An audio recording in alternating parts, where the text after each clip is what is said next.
All students, बाल साधना शिक्षण संस्थान की ऑनलाइन क्लासेज में आज हम class 12th biology chapter 29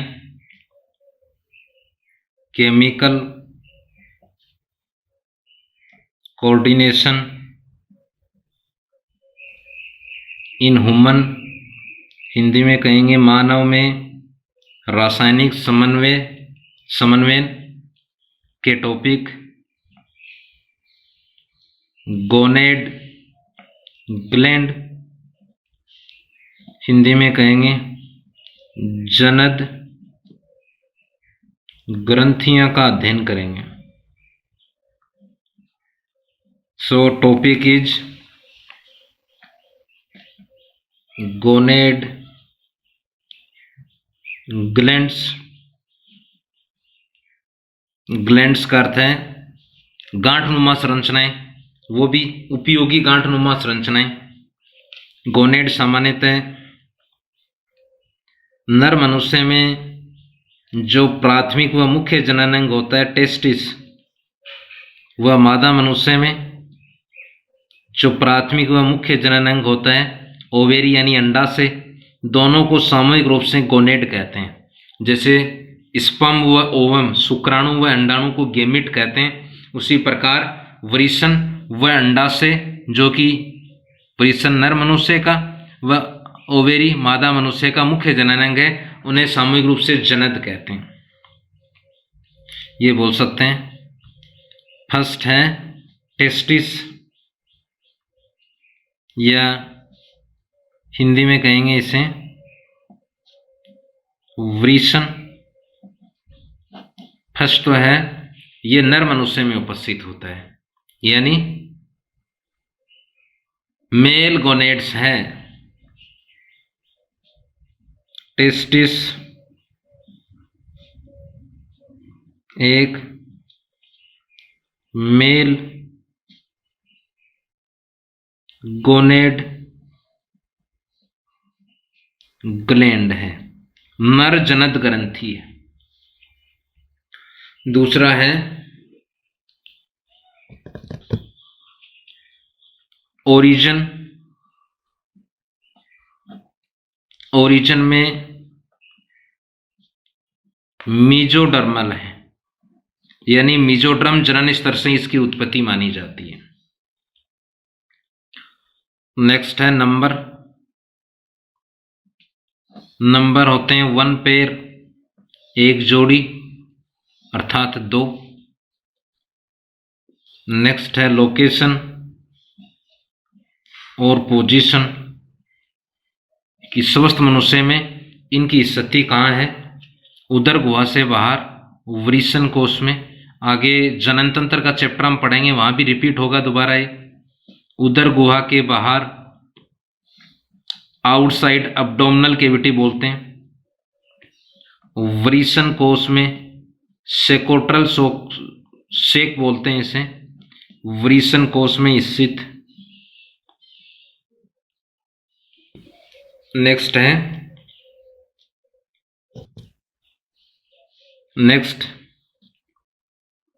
testis में उपस्थित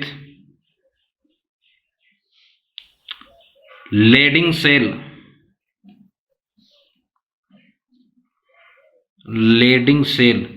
जिन्हें अंतराली कोशिका भी कहते हैं, क्योंकि ये अंतराल में उपस्थित होती हैं। लेडिंग सेल्स या अंतराली कोशिकाएं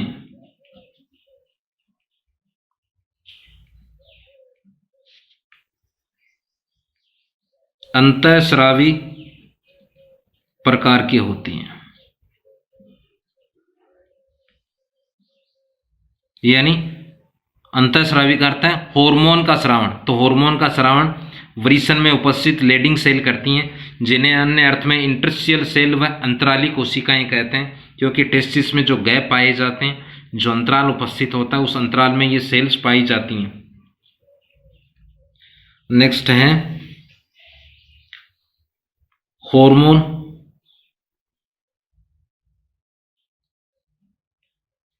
ऑफ टेस्टिस हार्मोन का नाम है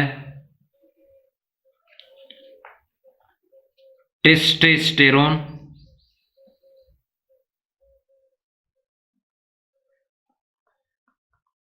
पुंजन भी बोलते हैं, एंड्रोजन भी बोलते हैं इसे, एंड्रोजन, पुंजन व एंड्रोस्टेरोन।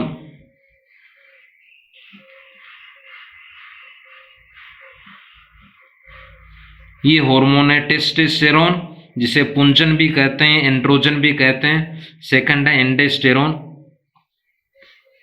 ये ध्यान कर लेना।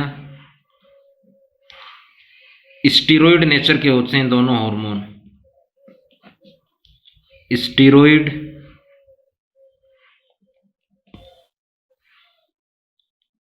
नेचर के हार्मोन हैं। अगर पूछी जाए कि जनन ग्रंथियों के हार्मोन किस नेचर के होते हैं, किस प्रकृति के होते हैं, स्टीरॉयड नेचर के होते हैं। इसके अलावा एड्रिनल ग्लैंड के कोर्टिसोल, कोर्टिसोन, वो भी स्टीरॉयड नेचर के होते हैं। नेक्स्ट है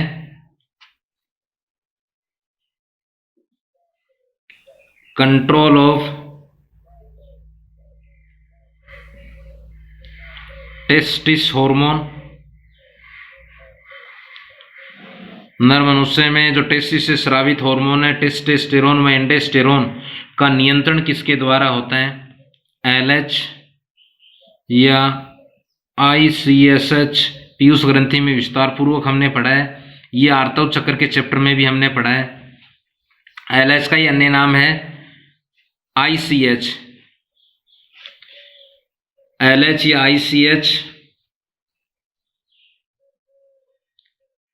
पीयूष ग्रंथि के हार्मोन द्वारा ये कंट्रोल करते हैं। नेक्स्ट है एंड्रोजन का कार्य।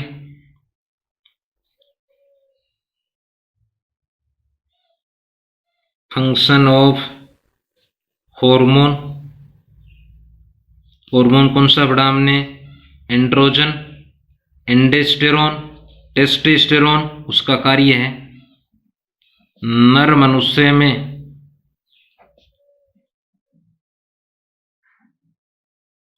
द्वितीयक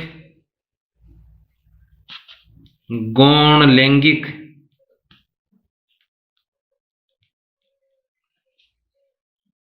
लक्षणों का विकास करना।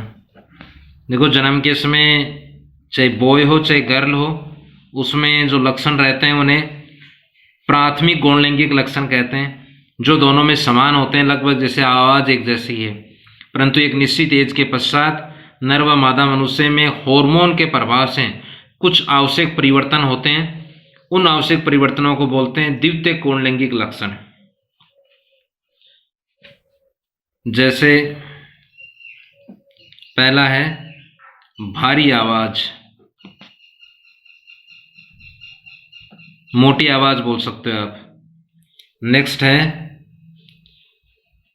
शरीर पर बालों का होना या घने बालों का होना, ये बोल सकते हैं शरीर पर बालों का होना। नेक्स्ट है कपलेशन, इच्छा का विकास।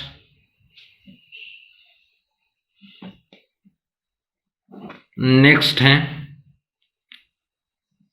दाढ़ी मूंछ का आना।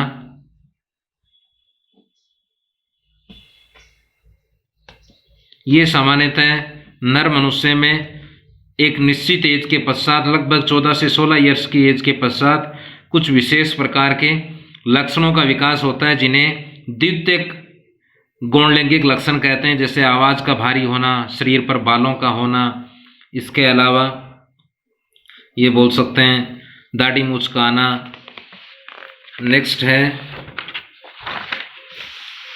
एक विशेष प्रकार की टर्मिनोलॉजी काम में ली जाती है कुछ सामान्यतः, जंतुओं के संदर्भ में इसे काम में लेते हैं, उसका नाम है ऑर्की डेक्टोमी, या इसे बोल सकते हैं कैस्टेरेशन।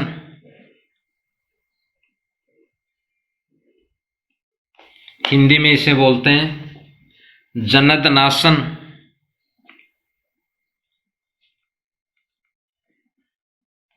या बधियाकरण बोलते हैं। एनिमल्स के लिए इसे सामान्यतः अपन काम में लेते हैं, जंतुओं के लिए ये क्या है, देखो जैसे ही एक निश्चित एज के पश्चात द्वितीय गौणलैंगिक लक्षणों का विकास होगा, यदि उस विकास से पूर्व ही टेस्टिस को शल्य क्रिया द्वारा हटा दिया जाता है तो ऐसी स्थिति में व्यक्ति नपुंसक हो जाता है, यानी द्वितीय गौणलैंगिक लक्षणों का विकास नहीं होता है। ये बोल सकते हैं यौनावस्था से पूर्व वृषणों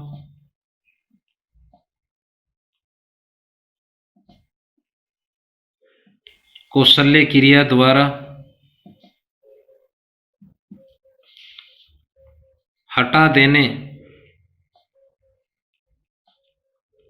को जनदनाशन कहते हैं, बधियाकरण कहते हैं। ध्यान कर लेना, एक निश्चित एज जो कि बॉयज में 14 से 16, उसमें के पश्चात हार्मोन के प्रभाव से द्वितीय गौणलैंगिक लक्षण होते हैं। वो हार्मोन यहाँ से प्रारंभ होते हैं, यानी टेस्टिस से स्रावित होते हैं। यदि टेस्टिस को ही शल्य क्रिया द्वारा हटा देंगे तो हार्मोन स्रावित नहीं होंगे। ऐसी स्थिति में उस स्थिति को बोलते हैं जनदनाशन। नेक्स्ट है जनदनाशन से हार्मोन, नर हार्मोन का स्रावण कम हो जाता है और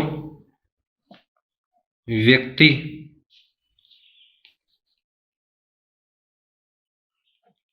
नपुंसक हो जाता है, यानी आगे संतति नहीं उत्पन्न कर सकता है, या शुक्राणुओं का निर्माण नहीं हो सकता, ये बोल सकते हैं। एवं द्वितीयक गौण लैंगिक लक्षणों का विकास नहीं होगा, लक्षणों का विकास नहीं होगा।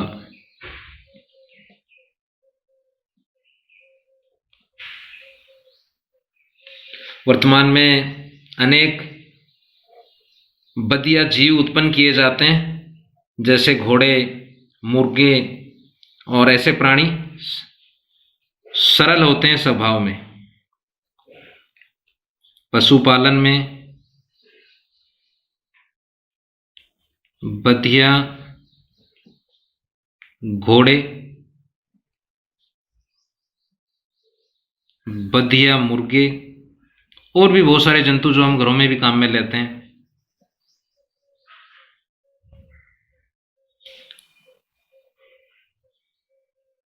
उत्पन्न करने में इस क्रिया का उपयोग होता है। इस क्रिया यानी टेस्टिस को हटाते हैं शल्य द्वारा, यानी शल्य का अर्थ है सर्जरी द्वारा। इस क्रिया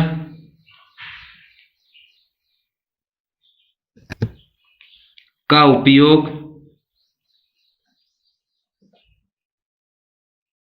किया जाता है, और जिनमें किया जाता है वो प्राणी कैसे होते हैं? ऐसे प्राणी, कौन से? नर प्राणी। ऐसे प्राणी सरल स्वभाव के होते हैं, वो सरल स्वभाव के होते हैं, अतः आसानी से उनका पशुपालन किया जा सकता है, आसानी से उनका प्रबंधन होता है। नेक्स्ट है ओवेरी, या अंडाशय। अगर इसमें हम देखें ओरिजिन वही टेस्टिस की तरह है, मीजोड्रम जनन स्तर से होता है, यानी मीजोड्रमल। नेक्स्ट है नंबर, वही 1 पेयर होते हैं, यानी 2 होते हैं। नेक्स्ट है लोकेशन या पोजीशन, कहाँ है?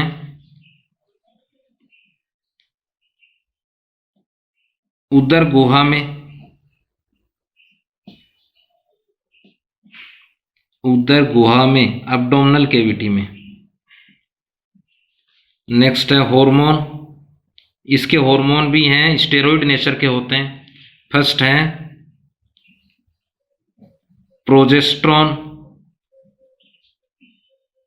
आर्तव चक्र में अगर आपको ध्यान में हो, मेंस्ट्रुअल साइकिल में ये हार्मोन हमने पढ़ा है कार्पस ल्यूटियम से। पहला तो है अंडाशय में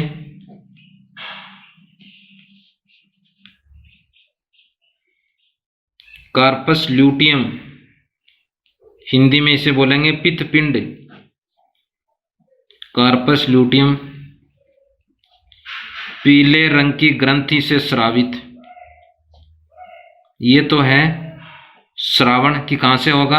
अंडाशय से। अंडाशय में भी एक संरचना बनेगी, जो बर्स्ट ग्राफियन फॉलिकुल्स हैं वो संयुक्त होकर जो संरचना बनाती हैं। एलएच के प्रभाव से कार्पस ल्यूटियम का निर्माण होता है। दूसरा है, इससे संबंधित कार्य क्या होगा इसका? किसका कार्य है? प्रोजेस्टेरोन का। सामान्यतः यह है, अगर हम नियंत्रण देखें, नियंत्रण किस पर? प्रोजेस्टेरोन पर। एलएच का, एलएच किसका है? पीयूष का है। देखो इसका मुख्य कार्य है, फर्स्ट है गर्भधारण के लिए आवश्यक संरचनात्मक व कार्यकीय परिवर्तन संपन्न करता है, पहला। दूसरा है विकासशील गर्भ को गर्भाशय के एंडोमेटीरियम में रोपण, पहले लिख चुके हैं अपन एक चैप्टर में। एंडोमेटीरियम गर्भाशय का आंतरिक जनन, आंतरिक स्तराएं 3 लेयर होती हैं, एंडो, मायो व पेरीमेटेरियम में रोपण। तीसरा है प्रेगनेंसी को मेंटेन बनाए रखता है, यानी जितना समय 270 से 280 दिन बनाए रखता है, अतः इसे एंटी अबॉर्शन, अबॉर्शन का अर्थ है समय से पहले गर्भ का एंडोमेटीरियम से हटना, एंटी अबॉर्शन हार्मोन भी कहते हैं। अबॉर्शन क्या है? विकासशील गर्भ का समय से पहले हटना एंडोमेटीरियम से, वो अबॉर्शन उसको रोकता है, इसलिए एंटी अबॉर्शन भी कहते हैं। इसके अलावा मेमरी ग्लैंड का विकास, इसके अलावा दुग्ध ग्रंथियों का विकास या दुग्ध ग्रंथियों की वृद्धि, ये मुख्य 2 कार्य हैं इसके। नेक्स्ट है एस्ट्रोजन, ये अंडाशय में जो पुटक कोशिकाएं पाई जाती हैं उससे स्रावित, ग्राफियन पुटकों से। अंडाशय में ग्राफियन पुटकों से स्रावित अंडाशय है, और अंडाशय में भी ग्राफियन पुटकों से स्रावित हार्मोन। दूसरा है कार्य, मादा में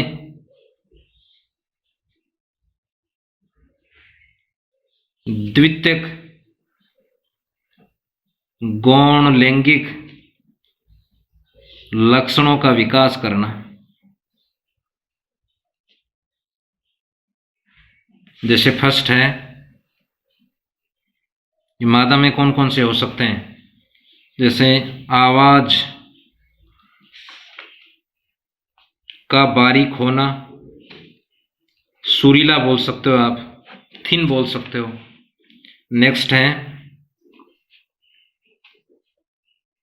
आर्तव चक्कर या मासिक चक्कर का प्रारंभन। नेक्स्ट है कपलेशन।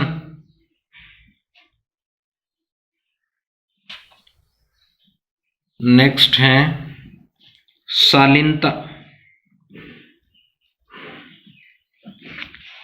लास्ट हार्मोन है रिलैक्सिन। देखो नाम से स्पष्ट है, यह है जन्म के समय, शिशु जन्म के समय गर्भाशय व जन्म मार्ग को जनन नाल को क्या करता है, रिलैक्स करता है। किससे? कार्पस ल्यूटियम से श्रावण। पहला कार्य क्या है, स्थिरता लाता है प्यूबिक सिम्फाइसिस भाग को। कार्य प्रसव के समय,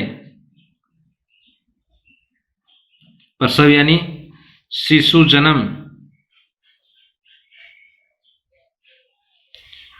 प्यूबिस सिम्फाइसिस जो जॉइंट पार्ट है दोनों पैर में, वहां अस्थि पाई जाती हैं, उसके लिए वर्ड काम में लेते हैं। उस जोड़ को बोलते हैं, उस संधि को, जैसे कंधे का जोड़ है उसी प्रकार ये नीचे वाला जोड़ है।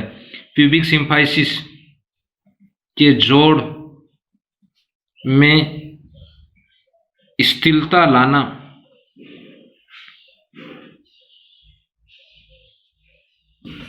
जिससे शिशु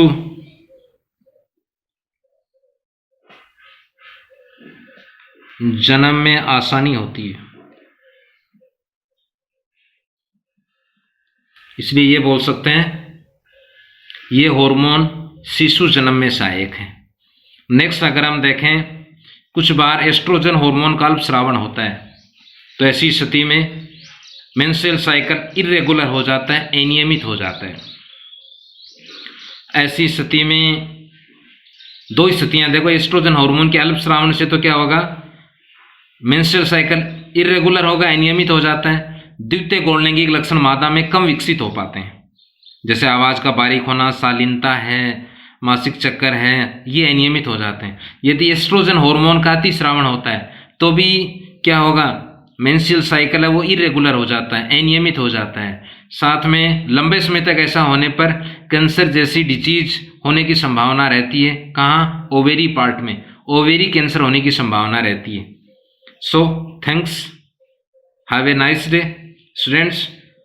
chapter 29 chemical coordination will be completed. So again thanks, have a nice day.